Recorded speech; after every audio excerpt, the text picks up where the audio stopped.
Hello everyone! So ayun, wala nang script at ayun, excited ako sa araw na to. Alam nyo ba kung bakit? Ayun, sabi ko sa kanya, make upan mo muna ako dahil wala talaga akong taga make up, dahil wala talaga akong pera ngayon. Pinagyan ko yung aking eye bag dahil alam nyo ba kung bakit nagkaroon ako ng malaking eye bag na yan, dahil sa hindi ako makatulog, guys. Alam nyo ba kung bakit hindi ako makatulog, ha? Syempre, ito na yung araw na pinakahihintay nating lahat.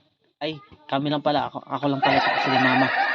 Ito na yung pinakahihintay namin dahil ito yung araw ng aking graduation day. Yun yung sabi ko sa kanya. Lagyan kapal mo lang yung paglagay ng, ewan ko ba, anong nilalagay dyan. Basta, hindi ko alam talaga yun. Basta yun lang. Sabi ko, kapalan nyo lang yung maputi na yun para matanggal yung yung eye bag ko. At ayun na nga dyan, si James nagpapapansin. At ayun na, at sa part na to, hinihingi ako yung mga classmates ko na magpicture pa na bago kami pumunta sa aming pilahan. At sa part naman na to, nakita ko si Papa na nagbi-video, kaya kumaway ako. Siyempre, dadaan lang pugay kito umuulan, diretso lang dahil ito na yung pinaka masayang araw na hinihintay ko. Siyempre, baliwala ang ulan dyan. At ayun, nakita ko nga si Joyan Sulindama na naglalakad at kasama niya ang kanyang papa. Siyempre, binidyoan ko yan. Siyempre, dapat may video din yan. At ayun, habang naghihintay, syempre video mo na.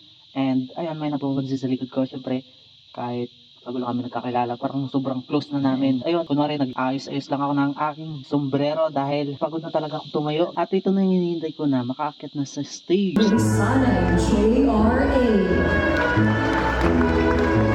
Oh, ang pogi, di ba?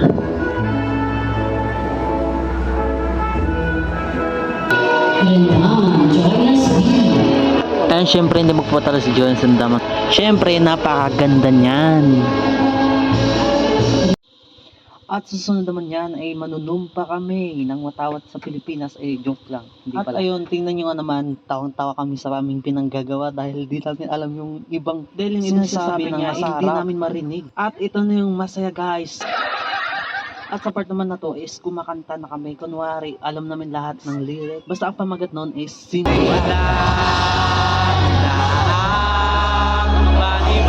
At ayun, naghihiyawan na kami sa sobrang saya. At sa wakas, makakauwi na kami.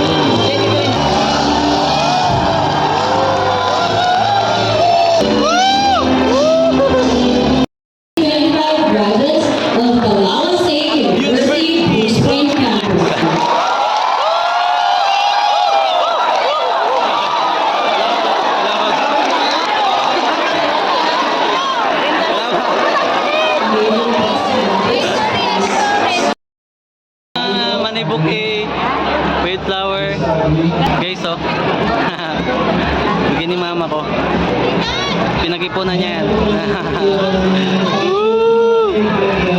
2K.